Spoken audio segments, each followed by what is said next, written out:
We got a brand new Giang cube, and it's tiny.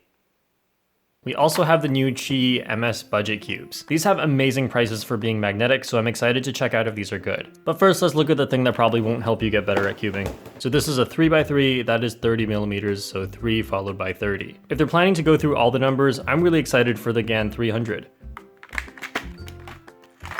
Wow, half a smile. Amazing graphic design. So I guess you can use this cube as a keychain to put it somewhere, or you could just have the cube itself. I'm gonna do some solves right now, so I don't want the keychain in the way. By the way, something like this is not WCA legal, so don't try to waste time at a competition entering with this cube. All right, let's get started.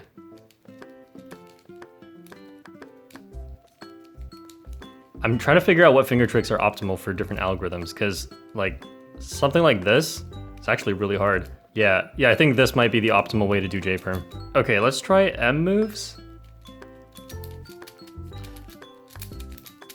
Okay, actually not as bad as I thought, but still pretty bad.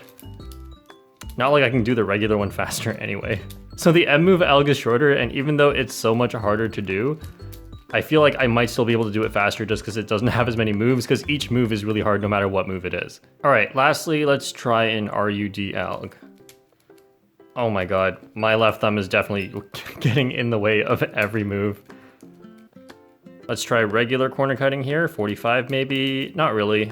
Maybe this is a bit tight. It doesn't feel like it's corner cutting the way a normal one would. Can you even change the settings? Hang on. Okay, it's just a screw. Definitely not in line with the GAN brand. I was expecting a spring compression and numerical IPG and a way to change the magnets on this, but I guess this is not going to be my main now.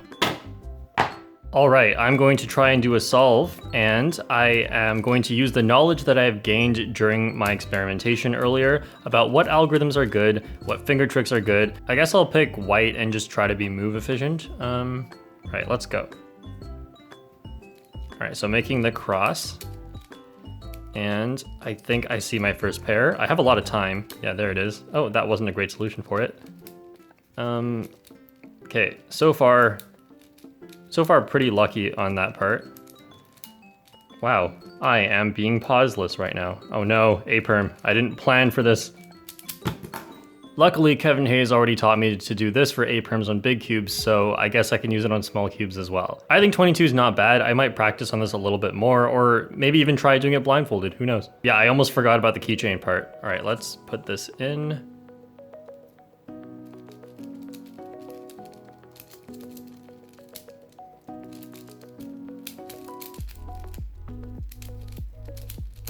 Now, not only do you have the option to fidget with the cube during class, you can play around with this thing. Now, for the Qiyi MS cubes, I think I'm actually gonna start with the Pyraminx because I just can't stop wondering if I still remember how to solve this.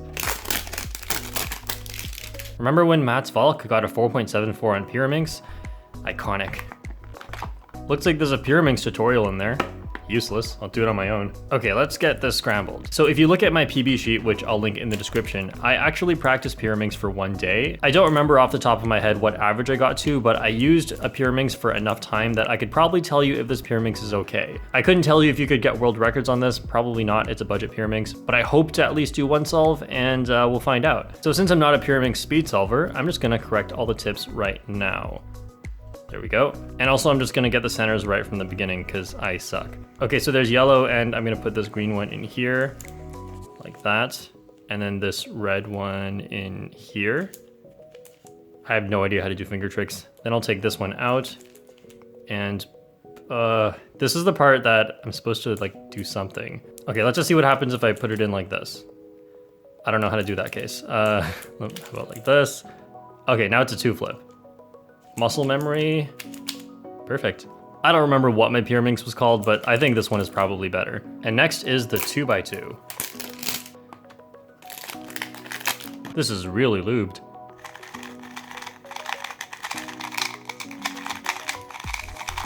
So this is actually pretty good. There's something about this that just feels really easy to turn, like easy to control. I guess that means I don't really have to get used to this too much. It doesn't feel like it's doing anything weird.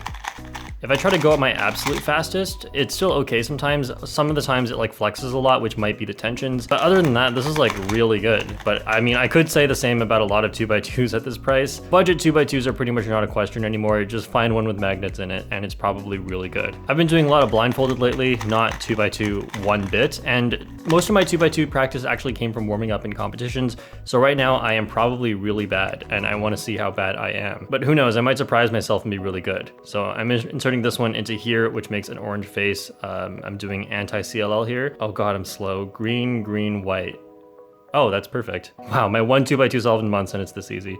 Okay, so change the orientation, insert this way to cancel into the soon, and then cancel into anti-CLL. I would highly recommend the Qiyi MS 2x2 if you're just starting out, and the reason is because the other two cubes, the YJ Yulong V2 and the MGC 2x2, I think the MGC is similar to this, maybe a bit more stable. It does cost a little bit more, so it depends what you want. And the Yulong is super fast and flexible, which is a little hard to control if you're just starting. But can be pretty good if you get used to it and learn to control that. But I find this cube so easy to use, and out of the box I already had no problems with it. Next is the 3x3, which is only for $8, so this actually could compete with the cheapest ones. Ah, this one's all lubed up as well. I don't have a towel right now, so all the lube is just transferring from the cubes onto my shirt.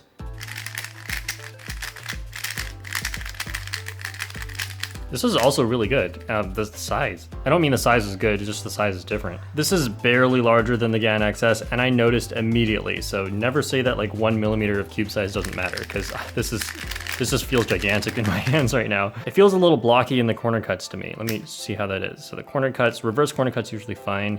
Oh no. Yeah, it's not as good. It's still really good though. 45, a little harder. Probably have to tension this, but I'm not going to because it's a budget cube. And one thing I really value in budget cubes is already being set up well. The reason I value this coming good out of the box and I don't want to change it too much is because if you're buying this, you're probably new to cubing, so you don't know how to make the settings good yourself. Overall though, super solid cube, and for a magnetic cube at this price, probably could even be the best one. So like the corner cutting is not super amazing, but it gives me similar vibes to the 2x2 where it's really easy to use this. It doesn't feel too fast or flexible, and it's like stable enough, but not so stable that it like loses out on other qualities. The only thing I would try with this is like using a screwdriver and loosening this a little bit, see if that gets better. But even the way it is right now, I think this may just be the best for its price, but it definitely cannot compete with flagships. Next is 4x4, and actually I haven't done 4x4 in a really long time. The lack of competitions recently has really reminded me of how little I practice certain events. 4x4 for me is mainly just when it's happening at a competition, so I'll practice it for competition prep, but I don't really like it all that much.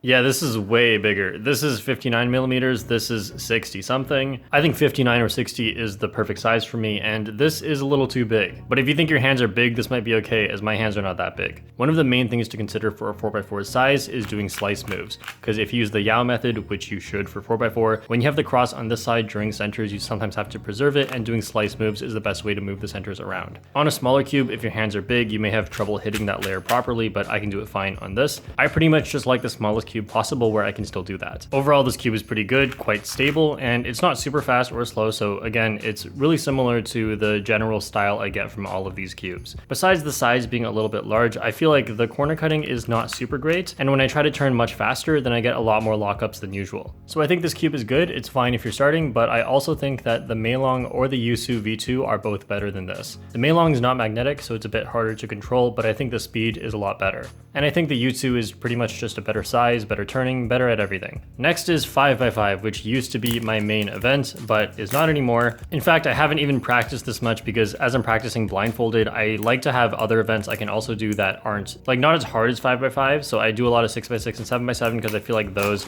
are just easier to practice without thinking too much about it.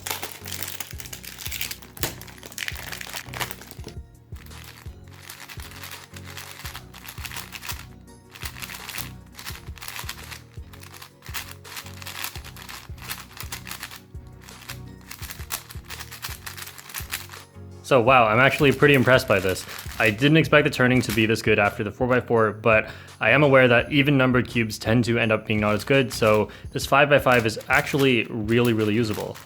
So it's slightly bigger than my main, the Valk. This isn't ideal, but I think this is a pretty acceptable size. This cube is actually really fast, and the magnets help a ton to keep it under control. So I think this cube is like, even though not any particular thing about it is super amazing, everything about it works super well together. The only thing is I'm not used to how unstable it kind of feels. Like when I'm turning a lot, it's not that anything is moving around too much, but it does feel a little unstable. Maybe it's just something I need to get used to because it hasn't really caused me any problems right now.